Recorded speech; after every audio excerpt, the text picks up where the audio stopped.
hard if you can't see people or be involved with people, or they've got a different time zone. You're like wondering, are they putting in the work?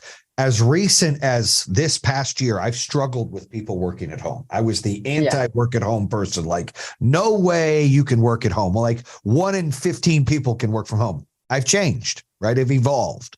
I said, okay, I actually have some good people that can do a lot of great shit from home. Yes. They are very successful from home. Some can't, some can. So I used to have this control thing. If you're not in front of me and I can't see you physically working, you're probably not doing enough. That used to be this thing that I've had for years, to where now it's like, look, as long as tasks are being met, right? As long as I'm giving direction or I'm seeing results, right? Because everything's based on results. Then there's nothing for me to, inspect what I expect, right? There's no reason for me to open the hood.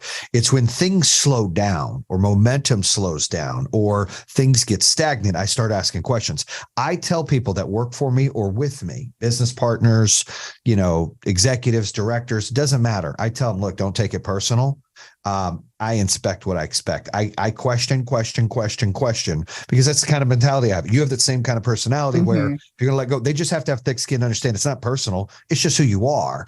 It doesn't mean you're doubting them. It's just you need to freaking see it, or it doesn't make sense to you. You need to feel it, or it doesn't make sense to you. Some people aren't that way. They just take people for their word, and there's nothing wrong with that. Yeah. I'm the opposite. I like to see it. Forget their word. It's not that I don't trust them. Maybe they think it's AB and I need it to be EF. So I need to see, because maybe there's a misconnection there, where if I see it, I'm like, oh, they got it. Or, hey, you're missing this. So you just got to be proactive when you're hiring people and you're training people and you're coaching people and you're grooming people in your business. You've got to be really, really, really proactive of making sure they understand your personality and that they don't make it personal. So we used to have what I said, native, right? So native is another way to do digital, where it's all authority pages. Think about you're on ESPN or you're at Free Press and you're reading about the Lions and their badass offseason they're having. And you're oh, hell yeah. Then I'm a big Lions fan. And then all of a sudden, bam, someone's like, this is in the solar. Hey, solar can reduce your energy cost and help save the planet. Solar for middle class. What do you think? It's just a headline. They click it. Now it's an educational page. It's not salesy. Hey, here, Jesse got solar. It tells a testimonial. It tells the impact that it did. And then it says, maybe you can save. And it's always like a maybe, should you, where it's not, come here. And then they're like, oh, I like that. And they click. And then that's when I said self-book. You said you don't do that. We don't get the lead and call them. 80% of ours is self-book. They click it and then they get the calendar and they book it. And we do a call the night before to confirm. And that's huge, because then you don't have to have all the call center people that you're carrying, and you're allowing the consumer to empower themselves to make a decision. And that's a big deal. We're doing all that through Monday. We're doing all that. And we did all that before through Salesforce. You have to build an online funnel, right? You have to build, Monday will connect to Calendly, which will connect to your sales rep schedule. And you have to build what they call a funnel. I'm not the technical guy to build it behind closed doors, but it's basically when they click it, you're capturing their information, and now they're self-booking to your Calendly, and then you're booking the appointment and scheduling it, and you've got all that data coming through. And so that's where the funnel management is. And then that also allows us, if they self-book, if they're like, oh, I can't do it, it's easier if I'm hot on it right now and I think I want concrete and I call you and I'm like, hey, I'd like you to come see me fucking Tuesday. Well, then more than likely I'm going to sit. We talked about that. I'm not going to really cancel. I'm probably going to sit because I need it. I'm like, I need this. If I see an ad and I'm interested, but I don't know if I need it, and then you call me, I may not answer the phone. That's step one. I was interested, but now it's not hot. I'm not answering the phone. You know how that is. You get leads like, fuck, they don't answer the phone. All of these things, or they finally get hold of me. I'm like, yeah. Oh, okay, I guess I'll book it. Well, then that day comes and you're like, shit, I don't want to deal with that guy today. That's what happens. So when they self-book, they fill out the form and they go straight to it. Psychologically, these consumers feel more committed because they booked the date to convenience for them. It's like, it's the craziest thing. They're like, well, I can do Tuesday at 5. So they fucking feel like they own that appointment. It's on them. It's just how it works. And then when we call Monday, we're like, I'm just letting you know, Jimmy's coming tomorrow, Tuesday at 5. And we don't even fucking call them. We text them. We say, hey, this is XYZ company, and we're coming to fucking see you tomorrow at 5 o'clock. great, or no. And if they don't respond, we still go. And if they say yes, we put confirmed and we still go. And if they say no, we try to reschedule. That you have to do that because you eliminate the human error of somebody fucking up on the phone. You eliminate the human error of someone not picking up the phone. You're allowing the consumer. I'm a big believer in this, empowering them to make decisions. People want instant gratification every day. You're giving them that opportunity in your business because you're not selling. People don't want to be fucking sold, man. Like I'm a big believer when they go into the home with solar. I said, I don't want you to fucking talk price. I don't want you to show the proposal. I want you to walk in and then I want you to immediately take them outside and take pictures and show them and make them envision where it's going to be on the roof. And then I want you to walk them over the power panel and make them envision where that battery is going to look like and where it's going to be and pull it out of your car. And then what they're doing is they're automatically their guard. You know this. Anytime a sales call happens, I don't care if they want it or not, their guard is up. So if I come to your house, so your guard's up. We all are like that. Our guard's up. Like, I ain't going to be had. You're not coming to my house and ripping me off. We have to get the guard down. And the only way to get the guard down is you don't talk price. You don't talk sales. You talk about, oh, well, this is what it would look like. And then we sit down and we talk a little bit about the company, a little bit about us. And we say, well, why am I here? Then, well, what are your reasons? And you start doing that to where their guard comes down and they're doing all the talking. And then you go, well, here's what I can do for you. To me, that's always worked better. It's how we've trained our people in every industry because you don't want salespeople. Salespeople, they're just hungry. You want educators in the home that can educate the consumer to make the right decision. That's how I've always spun it. Like you have to educate the consumer. This is how this works. This is what the impact is. Here's your potential savings. Here's what we can do. Here's some testimonials. I'm real big in testimonials. We had thousands of testimonials online. People saying, I love solar. Bam, I got it. All these things. And when they see that, it's more real.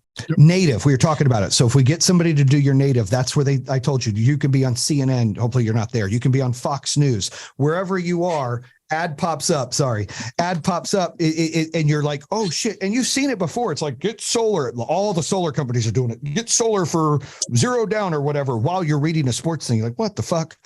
That's native. I'm talking about when you're reading, you're just on a normal website. You're on ESPN, okay. You're on Free Press, you're reading something. And when you scroll down from the story, they have all these articles down there you can click and it looks like it's an article. And real small, it says sponsored ad. And on there will be like a headline that says solar for no money down. And so someone who's just reading sports goes, oh, solar, no money down. Click. Now they got their information. Now they're filling out a form. That is native. So native is putting an ad in when they're just on a normal website.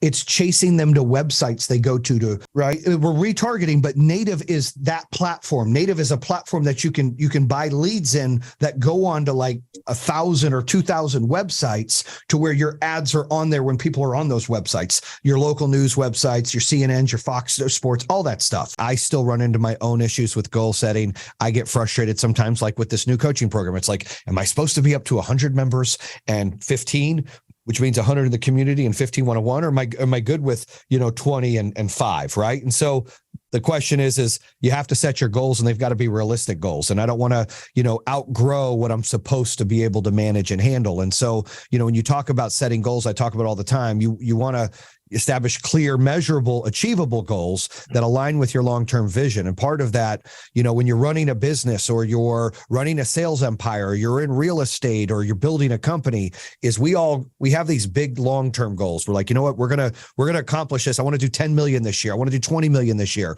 But you got to focus on this week's goal. You got to focus on this month's goal. You got to focus on next month's goal, the next 90 days. And when I remind myself, and I have to do that all the time, okay, slow down. What's my goal this week? Okay, my goal this week is to gain one person one-on-one. I'm giving an example from my coaching business. Gain 5 people in the group. What is my goal for the flooring company we're involved in? Well, make sure we get more sales reps, help push the executives that are running the company and my partners to do what they need to do, make sure that we can get Atlanta opened up. And I think it's important. I don't care how big or small you are in business, whether you're starting, whether you're doing 200,000 a year, whether you're doing 2 million a year, whether you're doing 20 or doing 200, it comes back to realistically setting those goals that are attainable and measurable that you can put in front of yourself and you want to be able to obtain them. If you set goals that you can't get, you're just going to get discouraged. You're not going to be able to get to the next level. You're not going to be able to better yourself and get that momentum and build that confidence. Everything is about confidence. If you're not confident in yourself, and I doubt myself sometimes too, like I have to go, shit, Jay, I gotta wake up. Like I can't get down on this. I see progress. And sometimes it's hard. It's like watching paint dry. It's like watching your hair grow. Like it feels like it's not going anywhere, but it really is. When you start to look at it, I pulled in the parking lot today and I go, holy shit, in 2 years from right now, 2 years ago, I got a place in Florida and we were on our rodeo to try to take the company public. A year ago right now, we had $1,050,000,000 offer to do a reverse merger. And then now that company's closed and I'm building from the ground up, right? So much changes in 1 year. So much changes in 6 months. And that's when you go back and you look at it. You look at it to see your progress, but you always focus forward. And I hold you accountable. I'm real. Like you could tell me, hey man, this is my logo. What do you think? I'm not here to run your business and pick your logo. I'm here to just give you advice. I said, dude, it's dog shit. One of the NFL players I got, he owns a dumpster and hauling service. And he's like, Jay, like, what do you think? And I started there and I said, well, let's see your brand. And I go, who made this, Tavon? He's like, my boys. I said, all right, with all due respect, it's dog shit. He's like, why? I said, dude, it's not warming. It's like, it looks like fucking Pete in the backyard is doing this. Like, it's like, come on. He's like, really? He's like, what the hell do I do? I said, have you ever used Logo Tournament? No. I'm like, dude. So I put him on the Logo Tournament. Him and his kids go on there. Have you guys ever used Logo Tournament? No. Oh my God, it's the best shit in the planet. So for like $300 to $800, you pick how many people you want. You give it the idea and the concept for your logo, and it goes out into the world. And all these people from like Indonesia and Asia and India and I mean everywhere. These artistic logo digital creators are blasting you with logos to choose, and you choose the winner, and they get paid the money. And you can message them and go, I like these 5. You have to rank them all the time. I like these. Then people try to mirror those 5. And then you're like messaging, I don't like this color. Can you change this? I like this. And then you get your logo. Every logo I've ever had came from there. The Pink Energy logo was the first one we got out of 2000. And I was like, that's the one. And I let everyone else think about it. We went 1,999 more. And when it hit 2000, I said, everybody good? They're like, yeah, we like that one. So, and the reason we changed to Pink Energy is we had a deal doing a reverse merger with the company XL Fleet. And they didn't like the name Power Home Solar. And we were in a lawsuit fight with Power Home Remodeling for 4 years. We're like, well, we don't care about the name either. We can brand as whoever. If we're going to be a public company, it's going to be a big thing. Let's change it. So took us about 2 months to figure it out. In October of 2021, we decided, you know what, let's go with Pink Energy. And I decided that in the bedroom. I was going through some name generators and I went to my wife and I'm like, hey, what about like Pink Solar? Or Pink Energy? She goes, I don't hate it. I said, I freaking like it. So we sent it to the team and they were like, holy shit. I said, think about it. And then when we made it, Breast Cancer Awareness hit us up. We did a whole deal with them. Like it was just, we were so excited, like be this public company, be Pink Energy. Cause we were going to do microgrids. We were going to be doing like, community, like all these things for low income housing. Like we had this whole vision. Networking and relationship building, I think, is very key as well to talk about. We've got this community here to build a network on. And I'm sure you're part of other groups. I was part of Tiger 21 for a while. Jeremiah, I think you're in a couple, EY groups as well. You need to be networking. We talked about it. In today's world, you have to be posting on social media. You are your own brand. It's not just your company. It's not just you. You are your brand. Because if people know you, they need to know what you do. So you need to be posting what you do or about what you do every day. You can't fall into that group of people that go, well, I just don't really use social media. Then you shouldn't run a damn business. Well, I don't really want to be on social media much. Then you shouldn't be running a business. That's how this works. If you're running a business, you're the face of that business. You're the brand of that business. You're the thing that makes that business run. How are you going to hire employees if they don't even see who or what you're about? People that work for you want you to be relatable to them, and people that buy from your company, they want to know who you are. That's a fact. If you're going to put your name on a website, you need to have some information on your social media. And your company's social media should be posting all the time. And I don't care what you do in business, you should always have testimonials. But that's one thing that's super important, that in the two businesses that are, two kind of industries I was in before, is getting a testimonial. These testimonials, you put them on the website, you put them on social media. People want credibility.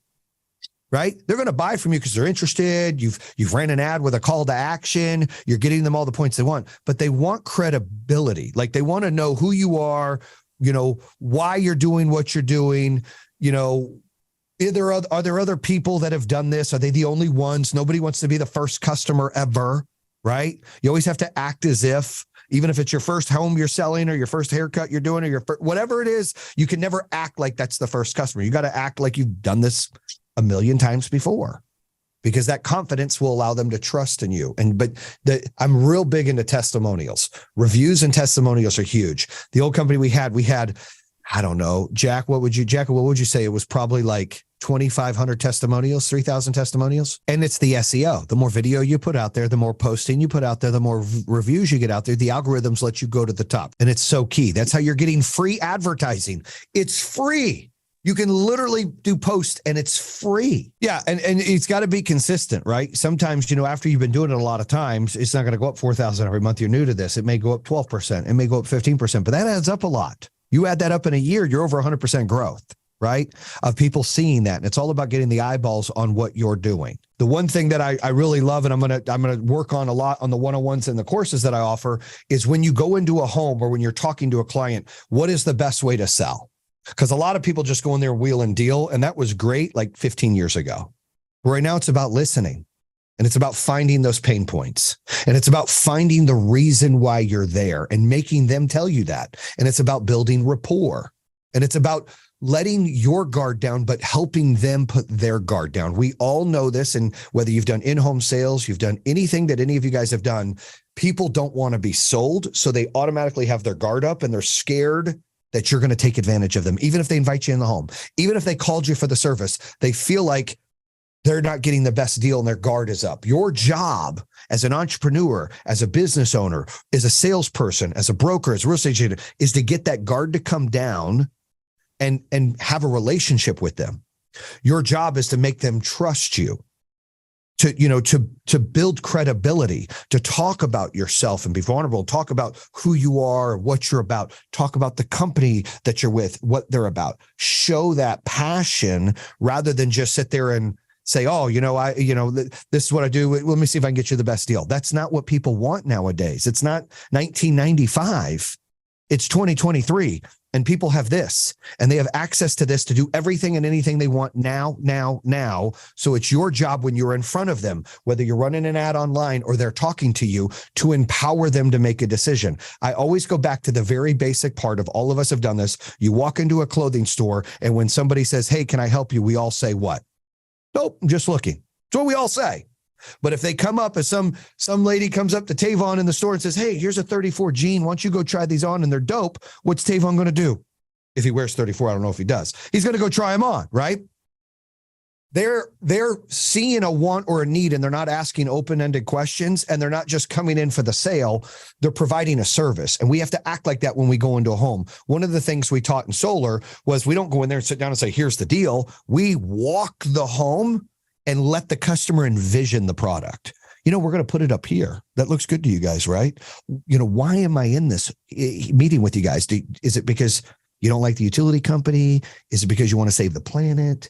Is it because you're looking for tax credits? Is it because you're worried about power outages? Are you trying to reduce utility bill? What's the main reason? What about you, Mr. or Mrs. Smith? What is your main reason? And when you get those, you're able to navigate through, because everyone has their own buying reasons. And your job as a salesperson or an entrepreneur or a leader is to use your sensors to feel that and then be able to make a decision and help them. And you're the specialist where you've built that rapport, that guard is down, and you're able to make a move on that. No matter what you're doing, whether you're negotiating with a business or you're negotiating with a home buyer or you're negotiating with a customer in their home, it could be negotiating at a salon. Hey, what does he do? Well, we do all kinds of services. We do this. You're inviting them in. You're running ads that say, "Hey, we're different. We're not just a normal salon or a normal barbershop.